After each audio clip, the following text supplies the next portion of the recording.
Hello friends, welcome back to my channel. Good morning friends. ಇವಾಗ ಬೆಳಗ್ಗೆ ಬ್ರೇಕ್ಫಾಸ್ಟ್ಗೆ piece pulao ಮಾಡಿದ್ದೆ. So ಹಾಗೆಯೇ ಬೆಳಗಿಂದ ವ್ಲಾಗನ್ನು ಕೂಡ ಶುರು ಮಾಡಿದ್ದೀನಿ. ನೋಡೋಣ ಇವತ್ತಿನ ವ್ಲಾಗ್ ಹೇಗೆ ಹೋಗುತ್ತೆ ಅಂತ. ಇವಾಗಂತೂ ಕಂಟಿನ್ಯೂಸ್ ಆಗಿ ನನಗೆ ವ್ಲಾಗ್ ಶೂಟ್ ಮಾಡೋಕ್ಕೆ ಆಗ್ತಾಯಿಲ್ಲ, ಯಾಕೋ ಗೊತ್ತಿಲ್ಲ. ಸೊ ಟ್ರೈ ಮಾಡ್ತೀನಿ ಇವತ್ತಿನ ವ್ಲಾಗ್ ಕಂಟಿನ್ಯೂಸ್ ಆಗಿ ಒಂದು ದಿನ ಫುಲ್ ಶೂಟ್ ಮಾಡಿಬಿಟ್ಟು ಅಪ್ಲೋಡ್ ಮಾಡೋಕ್ಕೆ ಅಂತ ಅಂದ್ಕೊಂಡಿದ್ದೀನಿ. ನೋಡೋಣ ಇವತ್ತು ಹೆಂಗಾಗತ್ತೆ ಅಂತ. ಹಾಗೆ ಒಂದು ಸ್ವಲ್ಪ ಅಕ್ಕಿ ಕೂಡ ನೆನೆ ಹಾಕಿದ್ದೆ ಪಾಪುಗೆ ಒಂದು ಸ್ವಲ್ಪ ನೀರು ದೋಸೆಗೆ ಅಂತ. ಅವಳು ಪಲಾವ್ ತಿನ್ಕೊಳ್ಳಲ್ಲ ಅಷ್ಟೊಂದಾಗಿ, ಖಾರ ಆಗುತ್ತೆ ಅಂತಂದ್ಬಿಟ್ಟು. ಹಾಗಾಗಿ ದೋಸೆ ಆದರೂ ತಿಂದ್ಕೊಳ್ಳಿ ಅಂತಂದ್ಬಿಟ್ಟು ಅಕ್ಕಿ ನೆನೆ ಹಾಕಿದೆ. ಅದನ್ನು ಕೂಡ ರುಬ್ಬಿ ಇನ್ನು ಅವಳಿಗೆ ಬ್ರೇಕ್ಫಾಸ್ಟ್ ಎಲ್ಲ ಮಾಡಿಸ್ಬೇಕು. ಆಮೇಲೆ ಇವಾಗ ನೋಡಿ ಬೆಳಗ್ಗೆನೆ ಪಾಪು ಇಲ್ಲಿ ಆಟ ಆಡ್ತಾ ಇದ್ದಾಳೆ. ಬ್ರೇಕ್ಫಾಸ್ಟ್ ಎಲ್ಲ ಇನ್ನು ಮಾಡಿಸ್ಬೇಕು ಅವಳಿಗೆ. ಅವಳು ಇವಾಗ ತಾನೇ ಎದ್ದಿದ್ಲು. ಸೊ ಫ್ರೆಶ್ ಅಪ್ ಆಗಿ ಅವಳಿಗೆ ತಲೆಯೆಲ್ಲ ಬಾಚಿಬಿಟ್ಟು ಇವಾಗ ಹೊರಗಡೆ ಕರ್ಕೊಂಡು ಬಂದಿದ್ದೀನಿ. ಸ್ವಲ್ಪ ಹೊತ್ತು ಆಟ ಆಡಿಬಿಟ್ಟು ಆಮೇಲೆ ಬ್ರೇಕ್ಫಾಸ್ಟ್ ಮಾಡಿಸೋಣ ಅಂತ. ಅವಳು ಇದ್ದ ತಕ್ಷಣ ಅಂತೂ ಏನೂ ತಿನ್ನೋಕ್ಕೆ ಇಷ್ಟಪಡಲ್ಲ. ಹಾಗಾಗಿ ಒಂದು ಸ್ವಲ್ಪ ಆಚೆ ಈಚೆ ಎಲ್ಲ ಹೋದಾಗ ಅವಳಿಗೊಂದು ಸ್ವಲ್ಪ ನಿದ್ದೆ ಮೂಡಿಂದ ಹೊರಗಡೆ ಬರ್ತಾಳಲ್ವ, ಹಾಗಾಗಿ ಈ ಥರ ಏನಾದರೂ ಸ್ವಲ್ಪ ಹೊತ್ತು ಆ ಕಡೆ ಕರ್ಕೊಂಡು ಹೋದರೆ ಒಂದು ಸ್ವಲ್ಪ ಅವಳಿಗೂ ಚೆನ್ನಾಗಿ ಅನಿಸುತ್ತೆ ಅಂತಂದ್ಬಿಟ್ಟು ಕರ್ಕೊಂಡು ಬಂದಿದ್ದೀನಿ. ನಾನು ಮೊಬೈಲ್ ಟ್ರೈಪಾಡ್ಗೆ ಹಾಕ್ಬಿಟ್ಟು ಅಲ್ಲೇ ಇಟ್ಬಿಟ್ಟಿದ್ದೆ. ಹಾಗಾಗಿ ಅವಳು ಮತ್ತೆ ಬಂದು ತಿರ್ಗಾ ನೋಡ್ತಾ ಇದ್ದಾಳೆ, ಇಲ್ಲಿ ಯಾಕೆ ಬಿಟ್ಬಿಟ್ಟು ಬಂದಿದ್ದಾರೆ ಅಮ್ಮ ಅಂತ. ಆ್ಯಂಡ್ ಅವಳ ಜೊತೆ ಈ ಥರ ಒಂದು ಸ್ವಲ್ಪ ಹೊತ್ತು ಆಟ ಆಡಿಬಿಟ್ಟು ಆಮೇಲೆ ಹೋಗಿ ಬ್ರೇಕ್ಫಾಸ್ಟ್ ಮಾಡಿಸ್ಬೇಕು ಅವಳಿಗೆ. ಸೊ ಪಲಾವ್ ಅಪರೂಪಕ್ಕೆ ಒಂದೊಂದ್ಸಲಿ ತಿನ್ಕೊತಾಳೆ, ಬಟ್ ಬೆಳಗ್ಗೆನೇ ಬ್ರೇಕ್ಫಾಸ್ಟ್ಗಿಂತ ಸ್ವಲ್ಪ ಕಷ್ಟ ಅವಳು ತಿನ್ನೋದು ಕೂಡ. ಹಾಗಾಗಿ ಒಂದು ಸ್ವಲ್ಪ ನೀರು ದೋಸೆಗೆ ರುಬ್ಬಿಟ್ರೆ ಅವಳು ಹಾಕ್ಕೊಟ್ರೆ ಆಯಿತು ಅಂತಂದ್ಬಿಟ್ಟು ಅಕ್ಕಿ ನೆನೆ ಹಾಕಿಟ್ಟಿದ್ದೆ. ರುಬ್ಬೆಲ್ಲ ಆಗಿದೆ, ಇನ್ನು ದೋಸೆ ಮಾಡಿ ಕೊಡಬೇಕು ಅವಳಿಗೆ. ಫ್ರೆಂಡ್ಸ್ ಹಾಗೆಲ್ಲ ನೋಡಿ ಇವಾಗ ಹ್ಯಾಂಗಿಂಗ್ ಪ್ಲಾಂಟ್ಸ್ ಎಲ್ಲ ಯಾವ ಥರ ಬಂದಿದೆ ಅಂತ. ಇವಾಗ ಒಂದು ಸ್ವಲ್ಪ ಬೆಟರ್ ಆಗಿದೆ ಅಂತಲೇ ಹೇಳ್ಬೋದು. ಜಾಸ್ತಿ ಎಲ್ಲ ಪ್ಲಾಂಟ್ಸ್ ಏನು ಇಟ್ಕೊಂಡಿಲ್ಲ ಇವಾಗ ಜಾಸ್ತಿ, ಬಟ್ ಪರವಾಗಿಲ್ಲ, ಒಂದು ಸ್ವಲ್ಪ ಚೆನ್ನಾಗಿದೆ. ಸಮ್ಮರಲ್ಲಂತೂ ಮೇಂಟೈನ್ ಮಾಡೋದು ತುಂಬಾ ಕಷ್ಟ ಆಗುತ್ತೆ. ಹಾಗಾಗಿ ಇವಾಗ ಒಂಚೂರು ಓಕೆ ಅಂತ ಅನ್ನಿಸ್ತಾ ಇದೆ. ಆ್ಯಂಡ್ ಇವಾಗ ಹಾಗೆಯೇ ಇಲ್ಲಿ ನರ್ಸರಿ ಹತ್ರ ಬಂದಿದ್ದೀವಿ. ಯಾಕೆಂತಂದರೆ ಒಂದು ಸ್ವಲ್ಪ ಮೆಣಸಿನ್ಕಾಯಿ ಕೊಯ್ಯೋದಕ್ಕಿತ್ತು. ಇಲ್ಲೇ ಒಂದು ಗಾಂಧಾರಿ ಮೆಣಸಿನ ಗಿಡ ಇತ್ತು. ಇಲ್ಲಾಂತಂದರೆ ಮತ್ತೆ ತೋಟಕ್ಕೆ ಹೋಗಬೇಕು ಅಲ್ವಾ, ಅದಕ್ಕೋಸ್ಕರ ಇಲ್ಲೇ ಒಂದು ಚಿಕ್ಕ ಗಿಡ ಇತ್ತು, ಸ್ವಲ್ಪ ಸಿಗುತ್ತೇನೋ ಅಂತ ಅಂದ್ಕೊಂಡು ಬಂದಿದ್ದೀವಿ. ಆ್ಯಂಡ್ ಇಲ್ಲಿ ಬಂದ ತಕ್ಷಣ ನೋಡಿ ಪಾಪು ಅಂತೂ ಕೈಯಲ್ಲಿ ತಿಡ್ಕೊಳಕ್ಕೆ ಬಿಡಲ್ಲ. ಅವಳು ಕೆಳಗಡೆ ಇಳಿಸಲೇಬೇಕು, ಇಲ್ಲಾಂತಂದರೆ ಹಠ ಮಾಡಿ ಹೆಂಗೋ ಜಾರ್ಕೊಂಡು ಕೆಳಗಡೆ ಇಳಿದ್ಬಿಡ್ತಾಳೆ.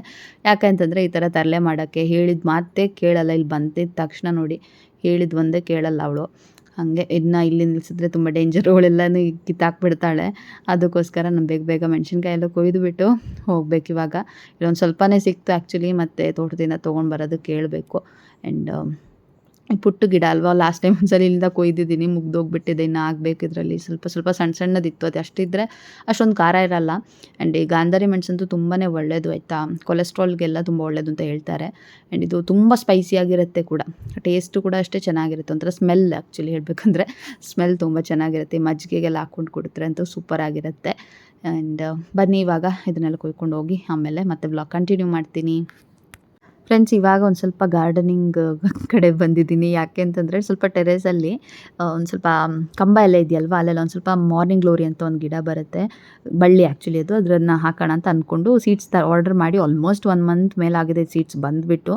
ಬಟ್ ನಾನು ಅದನ್ನು ತೆಗ್ದೇ ಇಲ್ಲ, ಹಾಕಿ ಕೂಡ ಇಲ್ಲ, ನಂಗೆ ಟೈಮೇ ಆಗಿರಲಿಲ್ಲ.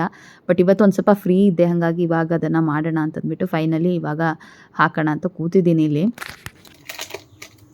ಫ್ರೆಂಡ್ಸ್ ಇವಾಗ ನಾನು ಮಾರ್ನಿಂಗ್ ಗ್ಲೋರಿದು ಸೀಡ್ಸ್ ಆರ್ಡರ್ ಮಾಡಿದ್ವಿ ಆನ್ಲೈನಲ್ಲಿ. ಆರ್ಡರ್ ಮಾಡಿ ಆಲ್ಮೋಸ್ಟ್ 1 ತಿಂಗಳ ಹತ್ರ ಆಯಿತು. ಸೀಡ್ಸ್ ಏನೂ ಹಾಕೇ ಇರಲಿಲ್ಲ. ಅದು ಹಾಕಿದರೆ ಮೇ ಬಿ ಇವಾಗ ಇಷ್ಟು ದೊಡ್ಡ ಗಿಡ ಬರ್ತಾಯಿತ್ತು, ಬಳ್ಳಿ ಹಬ್ಬದಕ್ಕೆ ಸ್ಟಾರ್ಟ್ ಆಗ್ತಿತ್ತು. ಇದು ಬಳ್ಳಿನೆಲ್ಲ ಆಗೋದು. ಇಲ್ಲಿ ಮೇಲೆ ಕಡೆ ಕಂಬ ಇದೆಯಲ್ವಾ, ಸೊ ಅಲ್ಲಿ ಹಾಕೋಣ ಅಂತ. ಮುಂಚೆ ಒಂದು ಸರಿ ನಾವು ಹಾಕಿದ್ವಿ, ಸೂಪರಾಗಿ ಕಾಣಿಸ್ತಾ ಇತ್ತು. ಆಮೇಲೆ ಏನೋ ಗೊತ್ತಿಲ್ಲ, ಅದು ಫುಲ್ಲು ತೆಗೆದುಬಿಟ್ವಿ. ಸೊ ಸೀಡ್ಸು ಏನೂ ಇರಲಿಲ್ಲ. ಸರಿ ಅಂತ ಮತ್ತೆ ಆರ್ಡರ್ ಮಾಡಿ ತೊಗೊಂಡು ಬಂದಿತ್ತು. ಇದು ಬಂದು ಸ್ಪ್ಲೆಂಡರ್ ಸೀಡ್ಸ್ ಅವರು ಇದರಿಂದ ಆರ್ಡರ್ ಮಾಡಿರೋದು. ಅಮೆಝಾನಲ್ಲೇ ಅನಿಸುತ್ತೆ ಆರ್ಡರ್ ಮಾಡಿರೋದು. ಬಟ್ ನಿಮಗದು ಸ್ಪೀಡ್ ಪೋಸ್ಟಲ್ಲೇನೋ ಬರುತ್ತೆ, ಅಮೆಝಾನ್ ಪಾರ್ಸೆಲ್ ಥರ ಬರೋದಿಲ್ಲ, ಪೋಸ್ಟಿಂದ ಬರುತ್ತೆ. ಸ್ಪ್ಲೆಂಡರ್ ಸೀಡ್ಸ್ ಅಂತ ಅವ್ರದ್ದು ವೆಬ್ಸೈಟ್ ಕೂಡ ಇದೆ, ಅಲ್ಲಿಂದ ಆರ್ಡರ್ ಮಾಡಿರೋದು. ಎಷ್ಟು 2 ಕಲರ್ ಏನೋ ಆರ್ಡರ್ ಮಾಡಿದ್ದೀನಿ ಅನಿಸುತ್ತೆ. 2 ಕಲರಲ್ಲಿ ಇದೆ ಸೀಡ್ಸು. ಸೊ ನೋಡೋಣ ಎಷ್ಟು ಬರುತ್ತೆ ಏನು ಅಂತ. ಲಾಸ್ಟ್ ಟೈಮ್ ಎಲ್ಲನೂ ಬಂದಿತ್ತು, ಚೆನ್ನಾಗಿತ್ತು. ಲಾಸ್ಟ್ ಟೈಮ್ ಇದೇ ಆರ್ಡರ್ ಮಾಡಿದ್ವಿ. ಇವಾಗ ಮತ್ತೆ ಆರ್ಡರ್ ಮಾಡಿರೋದನ್ನು ಇವಾಗ ಹಾಕಬೇಕು. ಪಾಪು ಅಜ್ಜಿ ಜೊತೆ ಆಟ ಆಡ್ತಾ ಇದ್ದಾಳೆ ಇವಾಗ. ಸೊ ಇದನ್ನೆಲ್ಲ ಬೇಗ ಹಾಕ್ಬಿಟ್ಟು ಹೋಗಬೇಕು, ಅಷ್ಟರಲ್ಲಿ ನಂಗೆ ಬೇರೆ ಕೆಲಸನೂ ಇದೆ. ಸೊ ಇವಾಗ ಇದನ್ನೆಲ್ಲ ಹಾಕೋಣ. ನಾನು ಲಾಸ್ಟ್ ಟೈಮ್ ಅಮ್ಮ ಮನೆಗೆ ಹೋಗಿದ್ದಾಗ ಅಲ್ಲಿಂದ ಸ್ವಲ್ಪ ಗೊಬ್ಬರದ ಮಣ್ಣು ತೊಗೊಂಡು ಬಂದಿದ್ದೆ, ಅದನ್ನೇ ಇತ್ತು ಇಲ್ಲಿ. ಸೊ ಅದನ್ನೇ ಹಾಕ್ತಾಯಿದ್ದೀನಿ, ಬೇರೆ ಮಣ್ಣು ಹೊತ್ಕೊಂಡು ಬರಬೇಕಾಗಿರಲಿಲ್ಲ, ಹಂಗಾಗಿ ಬೇಗನೆ ಆಗುತ್ತೆ. ಸೊ ಇದನ್ನೆಲ್ಲ ಸೀಡ್ಲಿಂಗ್ ಟ್ರೇಗೆ ಹಾಕ್ಬಿಟ್ಟು ಎಲ್ಲ ಹಾಕ್ಬಿಡ್ತೀನಿ ಬೇಗ. ಸೊ ಇದಿಷ್ಟು ಹಾಕಿದ ನಂತರ ನೋಡೋಣ ಹೆಂಗೆ ಬರುತ್ತೆ ಗಿಡ ಅಂತೆಲ್ಲ ತೋರಿಸ್ತೀನಿ ಆಯಿತಾ ನಿಮಗೂ. ಇದು ಮುಂಚೆ ಹಾಕಿದಾಗಂತೂ ತುಂಬಾ ಚೆನ್ನಾಗಿ ಬಂದಿತ್ತು. ಫ್ರೆಂಡ್ಸ್ ಇಲ್ಲಿ ನೋಡಿ 2 ಕಲರಲ್ಲಿದೆ. ನಾನು ಇವಾಗ 2 ಲೈನಲ್ಲಿ ಒಂದು ವೈಟ್ ಕಲರ್ ಸೀಡ್ಸು ಆಮೇಲೆ ಒಂದು ಬ್ಲ್ಯಾಕ್ ಕಲರ್ದು ಎರಡನ್ನೂ ಹಾಕ್ತೀನಿ. ಇವಾಗ 4ಕ್ಕೆ ಹಾಕ್ಬಿಟ್ಟಿದ್ದೀನಿ ನೋಡಿ. 1 2 3 4 ಈ ಥರ 4ರಲ್ಲಿ ಇದೆರಡು ಒಂದು ಕಲರು ಇದೆರಡು ಒಂದು ಕಲರ್ ಅಂತ ಹಾಕ್ತಾಯಿದ್ದೀನಿ. ನೋಡೋಣ ಹೆಂಗಾಗುತ್ತೆ ಏನು ಅಂತ. ಇವಾಗ ಆಲ್ರೆಡಿ ವೈಟ್ ಕಲರ್ದು ಹಾಕಾಗಿದೆ, ಬ್ಲ್ಯಾಕ್ ಕಲರ್ದು ಇದ್ರ ಹಾಕೋಣ. ಹೆಂಗೆ ಬರುತ್ತೆ ಏನು ಬರುತ್ತೋ ಏನು ಅಂತಲೂ ನೋಡಬೇಕು. ಓಕೆನಾ, ನೋಡಿದ್ರಲ್ವಾ ನಾನು ಇಲ್ಲಿ ಸೀಡ್ಸ್ ಇನ್ನೂ ಹಾಕಾಗಿರಲಿಲ್ಲ ಪೂರ್ತಿ. ಅಷ್ಟರಲ್ಲಿ ಪಾಪು ಕೂಡ ಬಂದಳು. ಆಮೇಲೆ ಮತ್ತೆ ನಾನು ವ್ಲಾಗ್ ಕೂಡ ಕಂಟಿನ್ಯೂ ಮಾಡೋಕ್ಕಾಗಿಲ್ಲ. ಆಮೇಲೆ ಅವಳಿಗೆ ಊಟ ಮಾಡಿಸೋದು ಅದು ಇದು ಸುಮಾರಷ್ಟು ಕೆಲಸಗಳು ಇತ್ತು. ಸೊ ಅದೆಲ್ಲ ಆದ ನಂತರ ಇವಾಗ ಸಂಜೆ ಮತ್ತೆ ವ್ಲಾಗನ್ನೇ ಕಂಟಿನ್ಯೂ ಮಾಡ್ತಾಯಿದ್ದೀನಿ. ಇವತ್ತು ಸಂಜೆಗೆ ಏನು ಸ್ನ್ಯಾಕ್ಸ್ ಅಂತೀವಿ. ಸೊ ಅದಕ್ಕೆ ಇವಾಗ ಕಾರ್ನ್ ಬೇಯಿಸಿದ್ದೆ, ಒಂದು ಸ್ವಲ್ಪ ಕಾರ್ನ್ ಇತ್ತು ಅದು. ಪಾಪುಗೊಂದು ಸ್ವಲ್ಪ ಬಟರ್ ಮತ್ತು ಒಂದು ಸ್ವಲ್ಪ ಉಪ್ಪು ಲೆಮನ್ ಹಾಕ್ಬಿಟ್ಟು ಕೊಡ್ತೀನಿ. ನಮ್ಗೊಂದು ಸ್ವಲ್ಪ ಖಾರದ ಪುಡಿ ಎಲ್ಲ ಹಾಕಿ ತಿನ್ಕೊತೀವಿ. ಆ್ಯಂಡ್ ಅಲ್ಲಿ ಮಾವ ಕೂಡ ಪಪ್ಪಾಯ ಎಲ್ಲ ಕಟ್ ಮಾಡ್ತಾಯಿದ್ರು. ಸೊ ಅದೆಲ್ಲ ಇವತ್ತಿನ ಸಂಜೆಯ ಈವ್ನಿಂಗ್ ಸ್ನ್ಯಾಕ್ಸ್ ಅಂತಲೇ ಹೇಳ್ಬೋದು. ಫ್ರೆಂಡ್ಸ್, ಹಾಗೆ ಇವತ್ತು ಗ್ರಾಫ್ಟೆಡ್ ಪೆಪ್ಪರ್ ಪ್ಲಾಂಟ್ಸನ್ನು ತೊಗೊಂಡೋಗೋಕ್ಕೆ ಬಂದಿದ್ದರು. ಹಸ್ಬೆಂಡ್ ಅವ್ರ ಜೊತೆ ಮಾತಾಡ್ತಾಯಿದ್ರು ಆ್ಯಂಡ್ ಪಾಪು ಕೂಡ ಅವ್ರ ಜೊತೆನೇ ಇದ್ಲು. ಸೊ ಹಾಗಾಗಿ ನಾನು ಇವಾಗ ಒಂದು ಸ್ವಲ್ಪ ನನ್ನ ಬಟ್ಟೆ ಒಣಗಾಕೋದು ಮಡ್ಚೋದು ಅದೆಲ್ಲ ಕೆಲಸನ ಮುಗಿಸ್ಕೊಳ್ತೀನಿ ಇವಾಗ. ಆ್ಯಂಡ್ ಬನ್ನಿ ಇವಾಗ ಪಾಪು ಬಟ್ಟೆಗಳನ್ನೆಲ್ಲ ಮಡ್ಚಿಡಬೇಕು. ಅದು ಜೊತೆಗೆ ಒಣಗಾಕೋಕ್ಕೂ ಇದೆ ಒಂದು ಸ್ವಲ್ಪ ಬಟ್ಟೆಗಳು. ಆ ಕೆಲಸ ಎಲ್ಲ ಮುಗಿಸ್ಕೊಳ್ಳೋಣ. ನಾನು ಬಟ್ಟೆ ಮಡಚಬೇಕಾದ್ರೆ ಪಾಪು ಇದ್ರಂತೂ ಅವಳು ತುಂಬಾ ಆಟ ಆಡಿಕೊಂಡು ಬಟ್ಟೆನಲ್ಲೆಲ್ಲ ಏನಾದರೂ ತರಲೆ ಮಾಡ್ತಾ ಇರ್ತಾಳೆ. ನನಗೆ ಬಟ್ಟೆ ಮಡ್ಚೋಕ್ಕೆ ಒಂದು ಸುಮಾರು ಹೊತ್ತು ಬೇಕಾಗತ್ತೆ. ಬಿಕಾಸ್ ಅವಳು ಮಡ್ಚಿರೋದನ್ನು ಮತ್ತೆ ಮತ್ತೆ ತೆಗ್ದು ಹಾಕ್ತಾಳಲ್ವ. ಹಂಗಾಗಿ ಹಿಂಗೂ ಅವಳನ್ನೆಲ್ಲ ಸಮಾಧಾನ ಮಾಡಿಸ್ಕೊಂಡು ನಾನು ಮಡ್ಚೋದಕ್ಕೆ ತುಂಬ ಜಾಸ್ತಿ ಟೈಮ್ ಬೇಕಾಗತ್ತೆ. ಇವಾಗ ಸ್ವಲ್ಪ ಬಟ್ಟೆಗಳೆಲ್ಲ ಒಣಗಿರಲಿಲ್ಲ, ಹಾಗೆ ಮತ್ತೆ ವಾಪಸ್ ಇಡ್ತಾ ಇದ್ದೀನಿ. ನಾಳೆ ಎತ್ಕೊಂಡ್ರೆ ಆಯಿತು ಬಿಡು ಅಂತಂದ್ಬಿಟ್ಟು. ಅದ್ರ ಜೊತೆಗೆ ಒಂದು ಸ್ವಲ್ಪ ಬಟ್ಟೆಯನ್ನು ಕೂಡ ಇವಾಗ ಒಣಗ ಹಾಕಿದ್ದೀನಿ.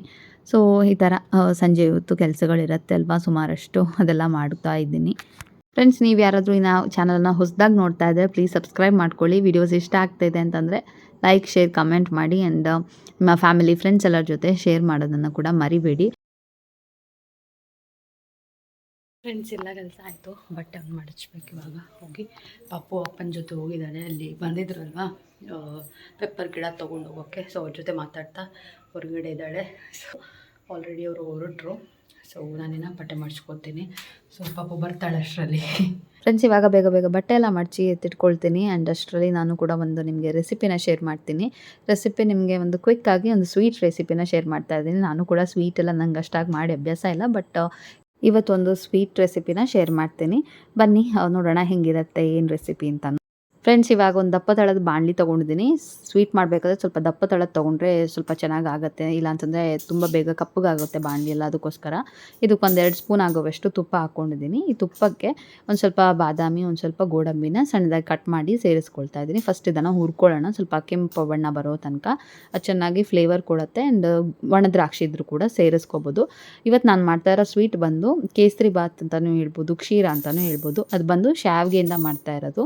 ಸೊ ಕ್ಷೀರ ಮಾಡಬೇಕು ಅಂತ ಅಂದ್ಕೊತಾ ಇದ್ದೆ ತುಂಬ ದಿನದಿಂದ. ಆ್ಯಂಡ್ ಇವತ್ತು ಶಾವಿಗೆ ಇತ್ತು ಮನೆಯಲ್ಲಿ, ಅದಕ್ಕೋಸ್ಕರ ಅದರಿಂದಲೇ ಮಾಡ್ತಾಯಿದ್ದೀನಿ.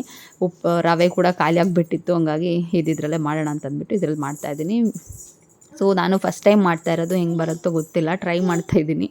ಇವಾಗ ನಾನು ಗೋಡಂಬಿ ಎಲ್ಲ ಫ್ರೈ ಮಾಡಿದ್ದಾಯಿತು. ಸ್ವಲ್ಪ ತುಪ್ಪ ಅದರಲ್ಲೇ ಉಳಿಸ್ಕೊಂಡಿದ್ದೀನಿ. ಜಸ್ಟ್ ಗೋಡಂಬಿ ಮಾತ್ರನೇ ತೆಗೆದುಬಿಟ್ಟು ಇವಾಗ ಅದೇ ತುಪ್ಪಕ್ಕೆ ನಾನು ಇಲ್ಲಿ ಸ್ವಲ್ಪ ಶಾವಿಗೆನ ಹಾಕ್ಬಿಟ್ಟು ಹುರ್ಕೊಳ್ತಾ ಇದ್ದೀನಿ. ಇದೊಂದು ಸ್ವಲ್ಪ ಗೋಲ್ಡನ್ ಬ್ರೌನ್ ಬರಬೇಕು. ಸೊ ಅಷ್ಟು ತನಕ ಹುರ್ಕೊಳ್ಬೇಕು. ತುಂಬ ಹೈ ಫ್ಲೇಮಲ್ಲಿ ಹುರ್ಕೋಬೇಡಿ, ಸ್ವಲ್ಪ ಮೀಡಿಯಮ್ ಟು ಲೋ ಫ್ಲೇಮಲ್ಲೇ ಹುರ್ಕೊಂಡ್ರೆ ಚೆನ್ನಾಗಿ ಘಮ ಕೂಡ ಬರುತ್ತೆ ಆ್ಯಂಡ್ ಟೇಸ್ಟ್ ಕೂಡ ಚೆನ್ನಾಗಿರುತ್ತೆ. ಸೊ ಇದನ್ನು ಇವಾಗ ಹುರ್ಕೊಳ್ತಾ ಇದ್ದೀನಿ ನಾನು. ಫ್ರೆಂಡ್ಸ್, ಇವಾಗ ನೋಡಿ ಆಲ್ಮೋಸ್ಟ್ ಹುರಿದಾಯಿತು. ಇನ್ನೊಂದು ಸ್ವಲ್ಪ ಹೊತ್ತು ಹುರ್ಕೊಳ್ತೀನಿ, ಇದೊಂದು ಸ್ವಲ್ಪ ಕಲರ್ ಚೇಂಜ್ ಆಗಲಿಲ್ಲ. ಸೊ ಇವಾಗ ಇದೊಂದು ಸ್ವಲ್ಪ ಹುರಿದಾದ ನಂತರ ನೀರು ಕೂಡ ಬಿಸಿ ಆಗೋಕ್ಕೆ ಇಟ್ಟಿದ್ದೀನಿ. ನಾನು 1 ಗ್ಲಾಸಷ್ಟು ಶಾವಿಗೆ ತೊಗೊಂಡಿದ್ದೀನಿ. 1 ಗ್ಲಾಸ್ ಶಾವಿಗೆಗೆ ನಾನು 2.5 ಗ್ಲಾಸಷ್ಟು ನೀರನ್ನು ಕುದಿಸ್ಕೊಳ್ತಾ ಇದ್ದೀನಿ ಇಲ್ಲಿ ಸೈಡಲ್ಲಿ. ಇವಾಗ ನೀರು ಕೂಡ ಚೆನ್ನಾಗಿ ಕುದ್ದಿದೆ ಆ್ಯಂಡ್ ಫ್ರೈ ಆಗಿರೋ ಇದಕ್ಕೆ ನಾನು ಇವಾಗ ನೀರನ್ನು ಹಾಕಿ ಚೆನ್ನಾಗಿ ಬೇಯಿಸ್ಕೊಳ್ತೀನಿ. ಒಂದು ಕುದಿ ಚೆನ್ನಾಗಿ ಬರುತ್ತೆ ಅಲ್ವಾ, ಆಮೇಲೆ ಲೋ ಫ್ಲೇಮ್ ಮಾಡಿ ಚೆನ್ನಾಗಿ ಬೇಯಬೇಕು. ಇದು ಸ್ವಲ್ಪ ಜಾಸ್ತಿನೇ ಬೇಯಬೇಕು, ಮುದ್ದೆ ಥರ ಆದರೂ ಪರವಾಗಿಲ್ಲ. ಬಿಕಾಸ್ ಸಕ್ಕರೆ ಹಾಕಿದ ನಂತರ ಮತ್ತೆ ಅದು ಗಟ್ಟಿ ಅಂತ ಅನಿಸುತ್ತೆ. ಅದಕ್ಕೋಸ್ಕರ ಸ್ವಲ್ಪ ಚೆನ್ನಾಗಿ ಬೆಂದ್ಕೊಳ್ಳಿ ಅಂತ ಅಂದ್ಬಿಟ್ಟು ಒಂದು ಸ್ವಲ್ಪ ಮಿಕ್ಸ್ ಮಾಡಿ ಮುಚ್ಚಿ ಬೇಯಿಸ್ಕೊಳ್ತೀನಿ. ಇವಾಗ ಇದು ನೋಡಿ ಚೆನ್ನಾಗಿ ಬೆಂದಿದೆ, ನೀರೆಲ್ಲ ಆರಿ ಇದೆ. ಸೊ ಈ ಟೈಮಲ್ಲಿ ಇದಕ್ಕೆ ಸಕ್ಕರೆ ಹಾಕ್ತಾಯಿದ್ದೀನಿ. ನಾನು 1 ಗ್ಲಾಸ್ ಶಾವಿಗೆ ತೊಗೊಂಡಿರೋದ್ರಿಂದ 3/4 ಗ್ಲಾಸ್, 1 ಗ್ಲಾಸ್ ಅಂತಲೇ ಅನ್ಕೋಬೋದು, 3/4 ಗ್ಲಾಸಷ್ಟು ಫಸ್ಟ್ ಹಾಕಿದೆ, ಆಮೇಲೆ ಒಂದು ಸ್ವಲ್ಪ ಹಾಕ್ಕೊಂಡಿದ್ದೀನಿ. ಸೊ 1 ಗ್ಲಾಸ್ಗೆ 1 ಗ್ಲಾಸ್ ಸಕ್ಕರೆ ಅಂತ ಅನ್ಕೋಬೋದು. ನೀವು ಸ್ವಲ್ಪ ಕಡಿಮೆ ಸ್ವೀಟ್ ಬೇಕು ಅಂತಂದರೆ ಇನ್ನೊಂದು ಸ್ವಲ್ಪ ಕಡಿಮೆ ಮಾಡ್ಕೋಬೋದು, ಇಲ್ಲ ಜಾಸ್ತಿ ಬೇಕು ಅಂತಂದರೆ ಜಾಸ್ತಿ ಮಾಡ್ಬೋದು. ನಾನಿಲ್ಲಿ 1 ಗ್ಲಾಸ್ಗೆ 1 ಗ್ಲಾಸ್ ಸರಿಯಾಗಿ ಹಾಕ್ಕೊಂಡಿದ್ದೀನಿ ಆಯಿತಾ. ಇದೇ ಸಕ್ಕರೆ ಹಾಕಿದ ತಕ್ಷಣ ಸಕ್ಕರೆ ಎಲ್ಲ ಕರಗಿ ಮತ್ತು ನೀರು ಬಿಟ್ಟಂಗೆ ಆಗುತ್ತೆ. ಸೊ ಅದು ಚೆನ್ನಾಗಿ ಗಟ್ಟಿ ಆಗೋ ತನಕ ಚೆನ್ನಾಗಿ ಮಿಕ್ಸ್ ಮಾಡ್ತಾ ಕಾಯಿಸ್ಕೊಳ್ಬೇಕು. ಫ್ರೆಂಡ್ಸ್, ಈ ಟೈಮಲ್ಲಿ ಇದಕ್ಕೊಂದು ಸ್ವಲ್ಪ ಏಲಕ್ಕಿ ಪುಡಿನೂ ಕೂಡ ಸೇರಿಸ್ಕೊಂಡಿದ್ದೀನಿ ನಾನು. ಆ್ಯಂಡ್ ನಿಮಗೆ ಕಲರ್ ಬೇಕು ಅಂತಂದರೆ ಫುಡ್ ಕಲರ್ ಕೂಡ ಹಾಕ್ಕೋಬೋದು. ನನ್ನ ಹತ್ರ ಫುಡ್ ಕಲರ್ ಇರಲಿಲ್ಲ, ಸೊ ಹಾಗೇ ಮಾಡ್ತಾ ಇದ್ದೀನಿ ನಾನು. ಇದು ಆಲ್ಮೋಸ್ಟ್ ಆಯಿತು ಅಂತ ಅಂದಾಗ ಇದಕ್ಕೆ ಒಂದು ಸ್ವಲ್ಪ ನಾವು ಗೋಡಂಬಿ ಎಲ್ಲ ಹುರಿದಿರ್ತೀವಲ್ವ, ಅದನ್ನು ಸೇರಿಸ್ಕೊಂಡು ಮಿಕ್ಸ್ ಮಾಡಿದ್ರೆ ನೋಡಿ, ಈ ಥರ ತಟ್ಟೆಗೆ ಹಾಕಿ ಸೆಟ್ ಮಾಡಿದ್ರೆ ಆಯಿತು. ಕ್ಷೀರ ಅಂತಲೂ ಕರಿಬೋದು, ಕೇಸರಿ ಬಾತ್ ಅಂತಲೂ ಕರಿಬೋದು, ಕೇಸರಿ ಕೂಡ ಹಾಕ್ಕೋಬೋದು, ಚೆನ್ನಾಗಿರುತ್ತೆ. ಸೊ ಈ ಥರ ಆಗಿದೆ, ಚೆನ್ನಾಗಿ ಬಂದಿತ್ತು. ಆ್ಯಂಡ್ ನಿಮಗೆ ತೋರಿಸ್ತಾ ಇದ್ದೀನಿ ಹೆಂಗೆ ಬಂದಿದೆ ನೋಡಿ. ಫ್ರೆಂಡ್ಸ್, ಇದಾಗಿತ್ತು ಇವತ್ತಿನ ವ್ಲಾಗ್. ಈ ವ್ಲಾಗ್ ಇಷ್ಟ ಆಗಿದೆ ಅಂತಂದರೆ please like, share, comment and subscribe ಮಾಡದೆ ನೋಡ್ತಾ ಇದ್ದರೆ ಪ್ಲೀಸ್ ಸಬ್ಸ್ಕ್ರೈಬ್ ಮಾಡಿ, ಸಪೋರ್ಟ್ ಮಾಡಿ.